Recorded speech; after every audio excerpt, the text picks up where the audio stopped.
Hi అండి. Good morning అండి. నేనైతే నాగుల చవితి కోసం అయితే కలగూర అన్నాన్ని అయితే వండిపోతున్నానండి దేవుడి కోసము నివేదన చేయడానికి.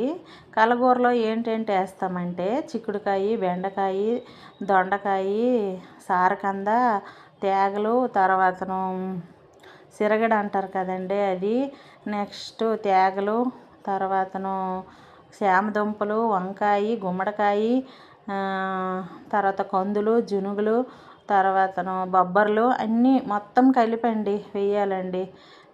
చింతకాయ ఉంటే చింతకాయ కూడా వేస్తామండి.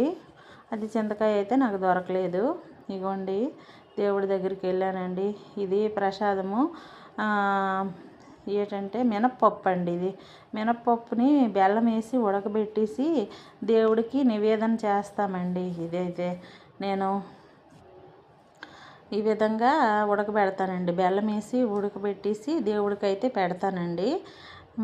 మీలో ఎవరైనా ఇలా చేస్తారో చూడండి. ఇది సోడిపిండితో చేస్తారండి. సంగటి అంటారు, తోప అంటారండి. మా సైడ్ అయితే తోప ముద్ద అంటారండి.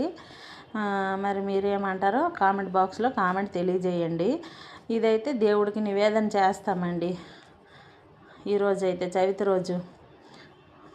రోజు కంపల్సరీగా ఇది వండాలండి. ఫైనల్గా అయితే కలగాయ కూర ఈ విధంగా వచ్చిందండి.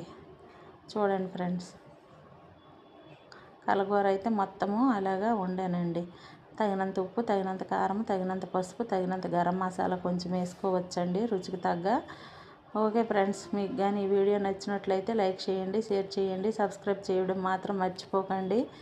సబ్స్క్రైబ్ కంపల్సరీగా. అసలైనది పరమ పవిత్రమైనది ఏంటంటే నువ్వుల లడ్డు అండి. ఇదిగోండి ఫ్రెండ్స్, చూడండి ఫ్రెండ్స్, ఇది అసలైందండి. సుబ్రహ్మణ్య స్వామికి, ఆ నాగదేవతకి అందరికీ ఇష్టమైన ప్రసాదం ఏంటంటే నువ్వుల లడ్డు అండి. Okay friends.